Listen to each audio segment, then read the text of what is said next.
اعوذ باللہ من الشیطان الرجیم بسم اللہ الرحمن الرحیم۔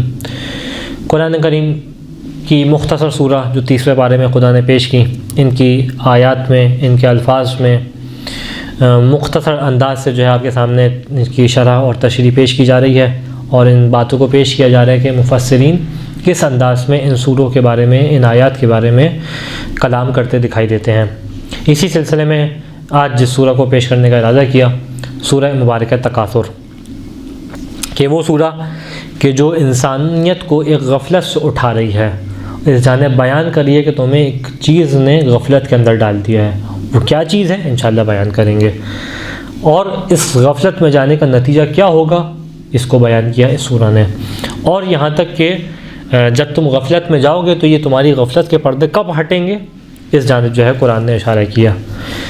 اس سے پہلے کہ اس کے مطالب کی جانب نگاہ ڈالیں، اس کے پڑھنے کا فائدہ، ثواب اور دنیاوی اعتبار سے کیا ثواب ہے، اس کو جو ہے وہ پیش کرتے ہیں۔ روایت ہے امام صادق علیہ السلام سے کہ بیان کرتے ہیں کہ اللہ کے رسول نے بیان کیا کہ من قرأ الہاکم التکاثر عند النوم وقی فتنۃ القبر، کہ جو شخص سورہ مبارکہ تکاثر کو سونے سے پہلے پڑھے، یعنی بستر پہ جب لیٹ جائے سونے تو سورہ تکاثر کی تلاوت کرے، تو اس کا فائدہ یہ ہوگا کہ خدا اس کو جو ہے وہ فتنہ قبر سے، قبر میں آنے والے فتنوں سے اور مشکلات سے بچائے گا، جیسا کہ انشاءاللہ اشارہ کریں گے سورہ کے اندر قبر کے بارے میں بھی گفتگو کی گئی ہے۔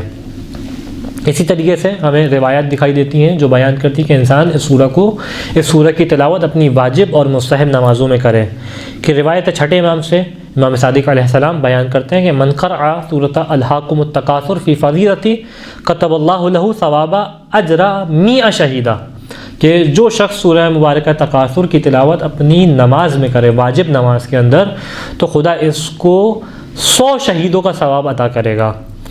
پھر بیان کیا ومن قرأھا فی نافلۃ، اور جو مستحب نماز میں اس سورہ کی تلاوت کرے، کتب اللہ لہ ثواب 50 شہیدہ، خدا اس کو 50 شہیدوں کے اور شہداء کے برابر جو ہے اس کو ثواب عطا کرے گا۔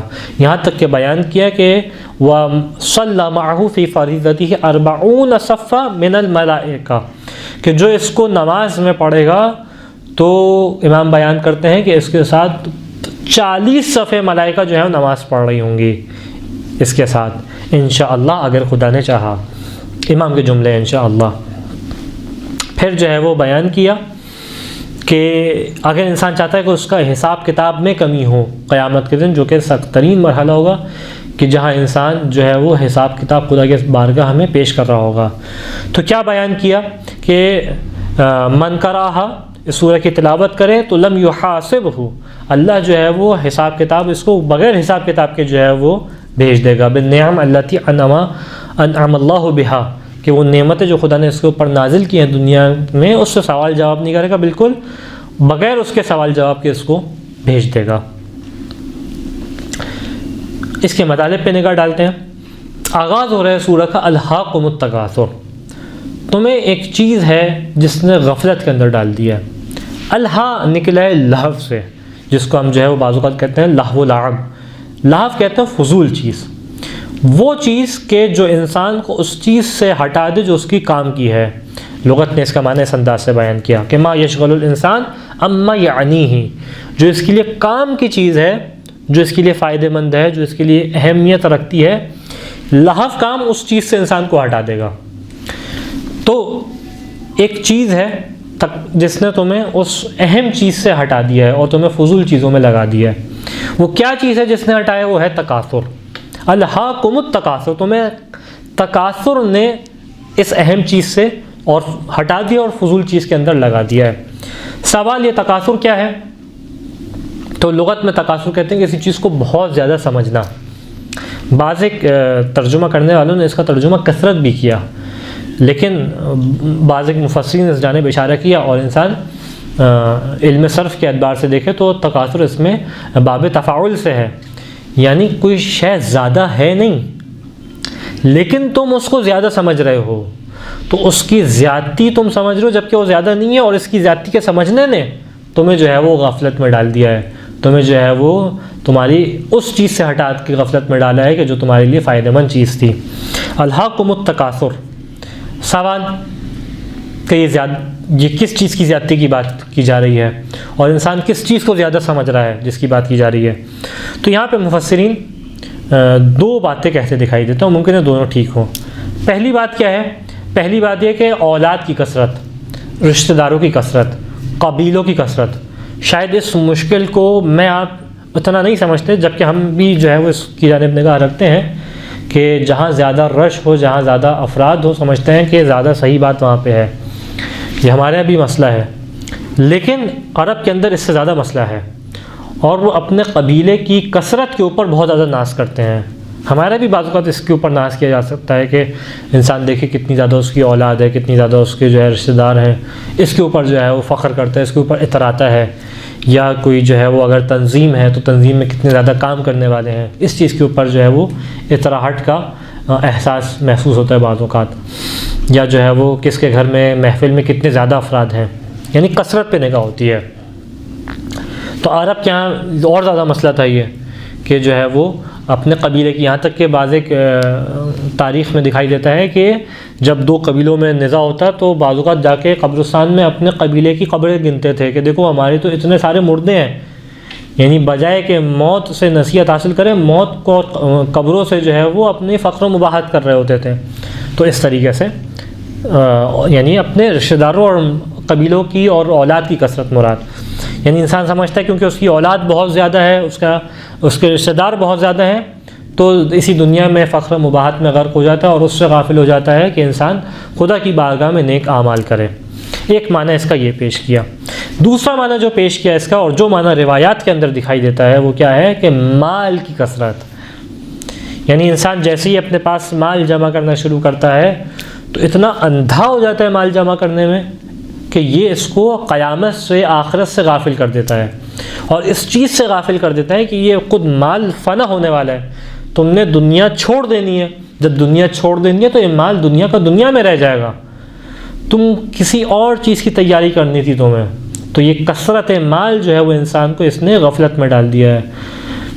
یہاں تک کہ اللہ کے رسول اس آیت کے بارے میں بیان کرتے دکھائی دیتے ہیں کہ تکاثر الاموال، کہ تکاثر سے مراد کیا ہے؟ مال کا زیادہ سمجھنا. اور پھر مال زیادہ نہیں ہے، کتنا زیادہ مال تم جمع کر لو گے، لیکن کیا ہے تم اس مال کو زیادہ سمجھ رہے ہو.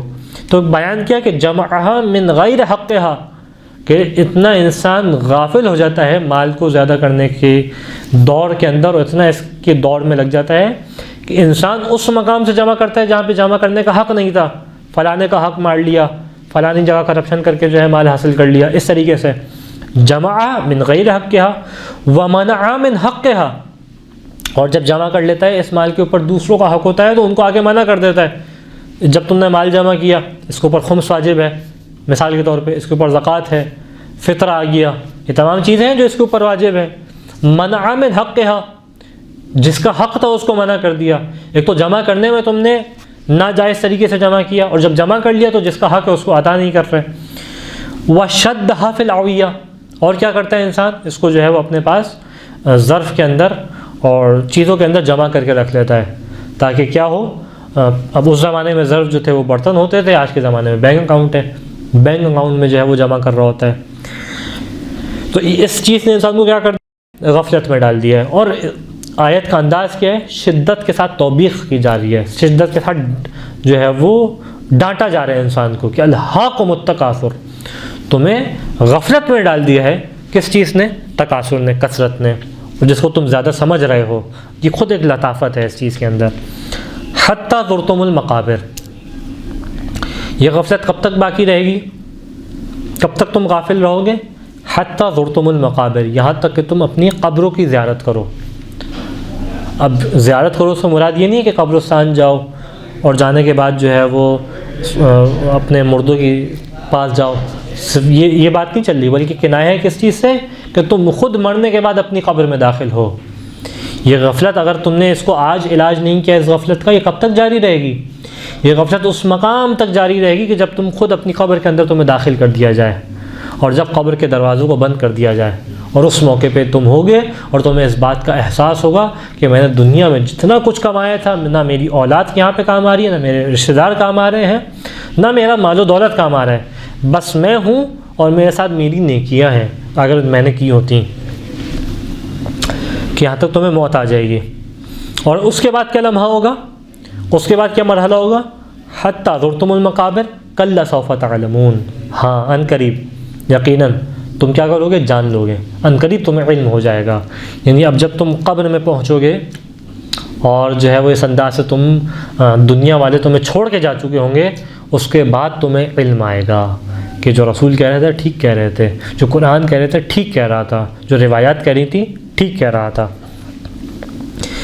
حتی کلا سوف تعلمون ثم کلا سوف تعلمون. اور پھر جو ہے وہ تمہیں کیا ہوگا, تمہیں پھر جو ہے وہ یقین اور علم آ جائے گا. دو باتیں. پہلی بات کلا کا لفظ استعمال کیا, کلا یعنی جو ہے وہ توبیخ کی جا رہی ہے, گویا خبر نہیں دی جا رہی صرف کہ تمہیں جو ہے وہ وہاں پہ علم آئے گا, بلکہ اس بات پہ تمہیں جو ہے وہ تمہیں ڈانٹا جا رہا ہے, تمہیں توبیخ کی جا رہی ہے کہ تم ابھی کیوں علم حاصل نہیں کر رہے, یہ علم تمہیں کیوں اس موقع پہ آ رہا ہے. اور پھر دوسرا بات کہ دو آیتیں ہیں, آیت نمبر 3 آیت نمبر 4. پہلی آیت کیا کہہ رہی ہے, کلا سوف تعلمون. اگلی آیت کیا کہہ رہی ہے, ثم کلا سوف تعلمون, کہ عنقریب تمہیں علم آ جائے گا, پھر عنقریب تمہیں علم آ جائے گا. تو قرآن فصاحت و بلاغت کو اپنے اندر رکھتا ہے, اس کا دعویٰ ہے قرآن کا. تو فصاحت و بلاغت کے اعتبار سے دیکھا جائے تو ریپیٹیشن اچھی چیز نہیں ہے. تو یہ ریپیٹیشن کس لیے ہے, تو یہاں پہ جو ہے وہ مفسرین نے مختلف انداز سے اس کو وضاحت کی کہ یہاں پہ ریپیٹیشن نہیں ہے بلکہ مختلف مراحل کی جانب اشارہ ہے. اور پہلا مرحلہ کون سا, پہلا مرحلہ بیان کیا, وہ مرحلہ جو انسان کی قبر کا مرحلہ ہے, کہ جب انسان مرے گا, مرنے کے بعد جو ہے وہ قبر میں جائے گا. تو جب قبر میں جائے گا تو اس کو ایک مرحلہ ہے یقین کا, برزخ میں جو آ جائے گا.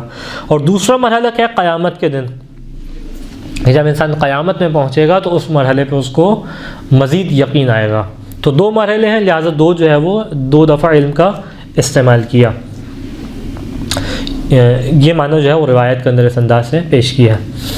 یہاں تک کہ اگلی آیت کلا لو تعلمون علم الیقین, کہ تمہیں اگر علم یقین آ جائے, یعنی اب یہاں پہ شرط ہے کہ ہرگز نہیں, اگر تمہیں علم یقین آ جائے تو ہوگا کیا, جواب آیت کے اندر پیش نہیں کیا. کلا لو تعلمون علم الیقین, اس کا جواب کیا ہے لو کا, یعنی لو اگر, اس کا جواب کیا اگر کا, اس آیت کو اس سورہ کے اندر پیش نہیں کیا, بلکہ کیا ہے وہ جواب محذوف ہے جو ہمیں اس کے قرائن سے سمجھ میں آتا ہے. اور وہ جواب کیا ہے کہ اگر تمہیں علم یقین آ جائے تو تم جو ہے وہ تمہیں دنیا غفلت میں نہیں ڈالے گی, کہ اس مرحلے پہ جو علم یقین تمہیں آئے گا, اگر وہ تمہیں علم یقین آ جائے تو یہ دنیا کی کثرت, مال کی کثرت, اولاد کی کثرت, یہ فقر و مباحت تمہیں غفلت میں نہیں ڈالیں گے. کلا لو تعلمون علم الیقین. اب یہاں پہ جو چیز بیان کی وہ کیا, علم یقین آ جائے. یہ یقین تو سنا ہے, یہ علم یقین کیا ہے. تو یہاں پہ مفسرین جو ہے وہ یقین کے اور علم کے مختلف مراحل بیان کرتے دکھائی دیتے ہیں. پہلا مرحلہ علم کا ہے علم یقین. یہ کون سا مرحلہ ہے, یہ وہ مرحلہ ہے کہ جہاں انسان دلیل سے کسی چیز کے وجود کو جانتا ہے, کسی چیز کو جانتا ہے. اور کس طریقے سے جانتا ہے, دلیل کے ذریعے سے جانتا ہے. تو کلا لو تعلمون علم الیقین, کہ جب تمہیں علم یقین آ جائے, یعنی کیا مطلب, تمہارے پاس دلیل پہنچ جائے گی کہ جہنم ہے, دلیل پہنچ جائے گی کہ عذاب الہی ہے. اس کی مثال پیش کرتے ہیں علم یقین کی, کہ انسان جو ہے وہ دور سے دھوئیں کو اٹھتا ہوا دیکھے, تو جب دھوئیں کو اٹھتا ہوا دیکھے گا تو اس سے مراد کیا ہوگی, اس کو سمجھ میں آ جائے گا کہ ایک جگہ آگ لگی ہوئی ہے. اس سے ابھی آگ کو نہیں دیکھا, ابھی اس نے آنکھوں سے آگ کو نہیں دیکھا, آگ کی حرارت کو محسوس نہیں کیا, بس دور سے دیکھا ہے کہ ایک دھواں اٹھ رہا ہے. تو یہ دھواں علم یقین, یعنی دلیل کے ذریعے سے علم آ رہا ہے. دوسرا مرحلہ جو ہے وہ یہاں پہ عین الیقین ہے. یعنی کیا مطلب, کہ یقین کا وہ مرحلہ کہ جہاں پہ انسان مشاہدہ کرے. جب اس نے دور سے دھواں اٹھتے ہوئے دیکھا تو قریب گیا, قریب جانے کے بعد دیکھا تو آگ جلتی ہوئی دکھائی دے رہی تھی. تو اس نے کیا کیا, اس یقین کے مرحلے میں اضافہ ہو گیا, اس کو جو ہے وہ اس نے آنکھوں سے مشاہدہ کر لیا. پھر مرحلہ آتا ہے حق الیقین کا. یہ کون سا مرحلہ, یہ وہ مرحلہ ہے کہ جب یہ آنکھ کو خود اس کی حرارت کو محسوس کرے. ایک دفعہ دھوئیں کو دیکھ رہا تھا, ایک دفعہ آنکھوں سے آنکھ کو دیکھ رہا تھا, اب اس کا ہاتھ خود آنکھ کے اندر جل رہا ہے. تو یہ ایک یقین کا, ہر مرحلے کے اندر اس کا یقین بڑھتا چلا جا رہا ہے. تو کلا لو تعلمون علم الیقین, تو میں کیا ہو جائے, علم یقین آ جائے.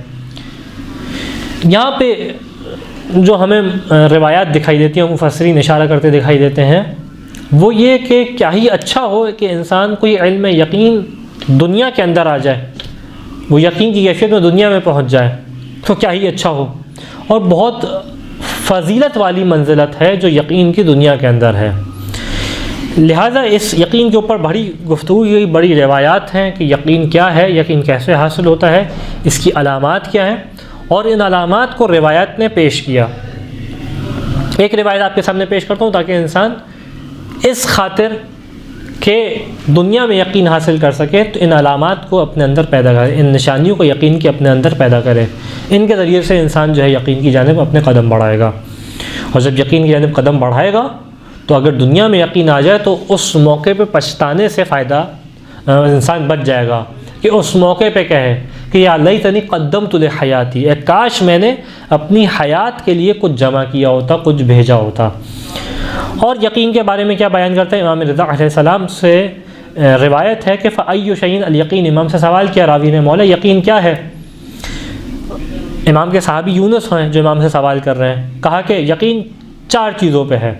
التوکل علی اللہ، اللہ کے اوپر انسان توکل کرے، والتسلیم للہ، یعنی توکل کرے کیا مطلب؟ اپنے امور میں سمجھے کہ اللہ سنبھالنے والا ہے، ایک ذات ہے جو ان امور کو سنبھال رہی ہے۔ والتسلیم للہ، اور کیا کرے؟ اپنے امور اللہ کے سپرد کر دے کہ اے پالنے والے، میں قدرت نہیں رکھتا اپنے امور کی، تو قدرت رکھتا ہے، لہٰذا تو ان امور کو سنبھال۔ والرضا بقضاء اللہ، اب جب خدا کے سپورٹ کر دیے تو خدا سے ناراض نہ ہو یہ تو نے کیا کر دیا، بلکہ اس بات پر راضی ہو جائے جو خدا اس کے لیے کر رہا ہے۔ والرضا بقضاء اللہ، خدا کے فیصلے کے اوپر راضی ہو جائے، وہ دے رہا ہے تو اس کا شکر ہے، وہ لے رہا ہے تو اس کا شکر ہے، جو حق میں بہتر تھا وہ خدا وہ کر رہا ہے۔ والتفویض الی اللہ، یہاں تک کہ بے فکر ہو جائے خدا کے سپرد اپنے امور کر کے۔ یہ وہ چیزیں ہیں جو انسان زندگی میں اپنی نافذ کرے تو خود بخود یقین کی جانب بڑھنے لگے گا۔ یہاں تک کہ روایت بتاتی ہیں یقین آسان منزلت نہیں ہے، کہ ما قسم اللہ فی الناس شیئا اقل من الیقین، کہ خدا نے لوگوں میں یقین سے زیادہ کم کوئی چیز نہیں بانٹی، یعنی یقین بڑی ایک مشکل منزل ہے، انسان کوشش کرے کہ اس کی جانب قدم بڑھائے۔ اس کے بعد آیت نمبر 6 جو بیان کرتی ہے لَتَرَوُنَّ الْجَحِيمَ، کہ جب انسان اس مرحلے پہ پہنچ جائے گا تو جہنم کو دیکھ رہا ہوگا، یعنی جب انسان جو ہے وہ اپنے دنیا میں فقر و مباحات کے اندر لگ جائے، دنیا کے اندر جو ہے اس کو کثرت مال غفلت کے اندر ڈال دے، اور اس چیز سے جو اس کی حقیقت میں کام آنے والی چیز ہے اس سے غفلت کے اندر ہو جائے تو لَتَرَوُنَّ الْجَحِيمَ، تو تم یقیناً جہنم کو دیکھو گے۔ بعض ایک مفسرین نے اشارہ کیا یہاں پہ جو لام ہے یہ قسم کے لیے ہے، یعنی گویا خدا قسم کھا رہا ہے کہ قسم با خدا تم جو ہے وہ قسم ہے کہ تم جہنم کو دیکھو گے۔ کب دیکھو گے؟ اگر تمہیں جو ہے وہ کثرت نے غفلت کے اندر ڈالے رکھا۔ پھر کیا بیان کیا؟ ثم لترونها عین الیقین، اس کے بعد تم عین یقین کی منزلت پہ پہنچ جاؤ گے، یعنی اب تم خود مشاہدہ کر رہے ہوگے آتش جہنم کا، تم جو ہے وہ خود اس کو دیکھ رہے ہوگے۔ اور یہ کب منزلت ہوگی؟ جب تم آتش جہنم کے اندر عذاب میں ہوگے، نہیں دنیا کے اندر یقین حاصل نہیں کیا تو اس عذاب کے مرحلے تک پہنچو گے۔ پہلے آتش جہنم کو دیکھو گے، اس کے بعد تم دیکھو گے آتش جہنم کے دھوئیں کو گویا دیکھو گے، آتش جہنم کو محسوس کرو گے، یہاں تک کہ تم آتش جہنم کو اپنی نگاہوں سے دیکھ کے اس کے اندر عذاب کے اندر مبتلا ہوگے۔ اس کے بعد خالق اشارہ کرتا ہے ثم لتسألن یومئذ عن النعیم، اور اس کے بعد تم سے سوال کیا جائے گا کس کے بارے میں؟ نعمتوں کے بارے میں، نعیم کے بارے میں سوال کیا جائے گا۔ یعنی جو نعمت خدا نے انسان پہ دنیا میں نازل کی ہیں، اب خدا ان کا حساب کتاب شروع کرے گا اور جو ہے وہ پوچھے گا کہ تم نے میری نعمت کا کیا کیا، میری نعمت کو میری اطاعت میں خرچ کیا، جو میں نے تمہیں مال دیا تھا تم نے اس کو اطاعت میں خرچ کیا، جو میں نے تمہیں زبان دی تھی، جو میں نے تمہیں کان دیے تھے، آنکھ دیے تھے، اس کو اطاعت کے اندر خرچ کیا یا میری نافرمانی میں خرچ کیا؟ اس موقع پہ آ کے جو ہے وہ سوال کیا جائے گا۔ البتہ یہاں پہ سوال پیدا ہوتا ہے کہ نعیم سے یہ تمام نعمتیں مراد ہیں، کھانا پینا مراد ہے، یہ خدا کی دیوے اعضاء مراد ہیں، یا کوئی خاص نعمت ہے جس کی جانب اشارہ ہے؟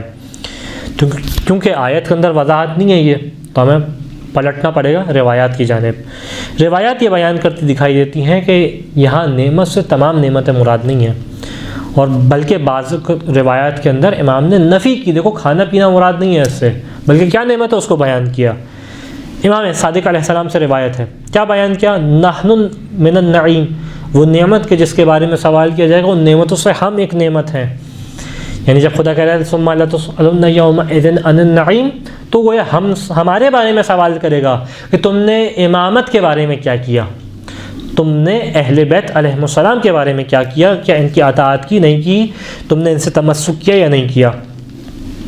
یہاں تک کہ ایک اور عجیب روایت دکھائی دیتی ہے امام صادق علیہ السلام سے کہ روایت کا سینیریو اس انداز سے ہے کہ امام کی خدمت میں امام کے چاہنے والے موجود تھے، اصحاب موجود تھے، یہاں تک کہ جو ہے وہ امام نے ان کے تناول کے لیے بڑی لذیذ قسم کی غذا آئی۔ جب انہوں نے غذا کو تناول کیا تو ان میں سے ایک صحابی نے بولا امام کے کہ ثم لتسألن یومئذ عن النعیم، کہ جو ہے خدا نعمت کے بارے میں سوال کرے گا، یعنی اشارہ کر رہا تھا اس غذا کی جانب کہ کتنی لذیذ غذا ہے، اس نعمت کا جو ہے وہ خدا سوال کرے گا۔ تو فوراً امام نے جو ہے اس کو روکا اور کہا کہ ان اللہ تعالی عز وجل اکرم واجل ان یطعم طعاما، کہ خدا اس سے بلند اور اس سے بالاتر ہے کہ اپنے بندے کو کھانا دے اور اس کھانے کے بارے میں سوال کرے۔ جس طریقے سے آپ کے گھر میں کوئی مہمان آتا ہے اور مہمان کو آپ جو ہے کچھ غذا پیش کرتے ہیں تو اچھا نہیں ہے اس غذا کے بارے میں آپ اس سے پوچھیں کہ بھائی میں نے تمہیں غذا دی تھی، تم نے میرے لیے کیا کیا، ایک اچھی صفت نہیں ہے۔ تو امام کہتے ہیں کہ خدا اس سے بلند ہے کہ سوال کرے، بلکہ کیا کرے گا؟ وَلَكِنْ يَسْأَلُكُمْ عَمَّا أَنْعَمَ عَلَيْكُمْ بِمُحَمَّدٍ وَآلِ محمد علیہ السلام، کہ جو خدا نے رسول اور آل رسول کو تمہیں عطا کیا ہے، اس ولایت کو عطا کیا ہے، اس کے بارے میں خدا سوال کرے گا کہ تم نے اس کے بارے میں کیا کیا، کہ ان کی اطاعت کی یا نہیں کی۔ یہاں تک ایک اور روایت میں دکھائی دیتا ہے کہ امام بیان کرتے ہیں کہ خود یہ کھانے پینے کے بارے میں سوال کرنا مخلوقین کے لیے بھی اچھا نہیں ہے، یعنی جو خدا کی مخلوق ہے اچھا نہیں ہے کہ انسان ایک دوسرے سے بولے کہ میں نے تمہیں کھانا کھلایا، تم نے میرے لیے کیا کیا، یہ کوئی اچھی صفت نہیں ہے۔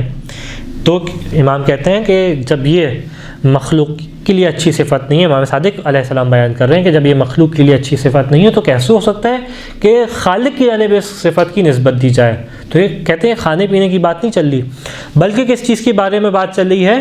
وَلَكِنْ النَّعِيمُ حُبُّنَا أَهْلَ الْبَيْتِ، یہ ہم اہل بیت علیہ السلام کی محبت کے بارے میں جو ہے وہ بات چل رہی ہے کہ اس کے بارے میں تم نے کیا کیا۔ اور کس کے بارے میں بات چل رہی ہے؟ وَيَسْأَلُ اللَّهُ عَنْهُ بَعْدَ التَّوْحِيدِ وَالنُّبُوَّةِ، خدا پہلے توحید کے بارے میں سوال کرے گا، اس کے بعد نبوت کے بارے میں سوال کرے گا، اور اس کے بعد ہم اہل بیت علیہ السلام کی محبت کے بارے میں خدا سوال کرے گا۔ خدا بند متعال سے دعا ہے کہ ہمیں ان آیات کے اوپر بہترین انداز سے عمل کرنے کی توفیق عطا فرما، قرآن کو اپنے سینے میں رکھ کے اس کو محفوظ کر کے اس کو زندگی میں نافذ کرنے کی توفیق عطا فرما۔ وآخر الدعوانا الحمد للہ رب العالمین۔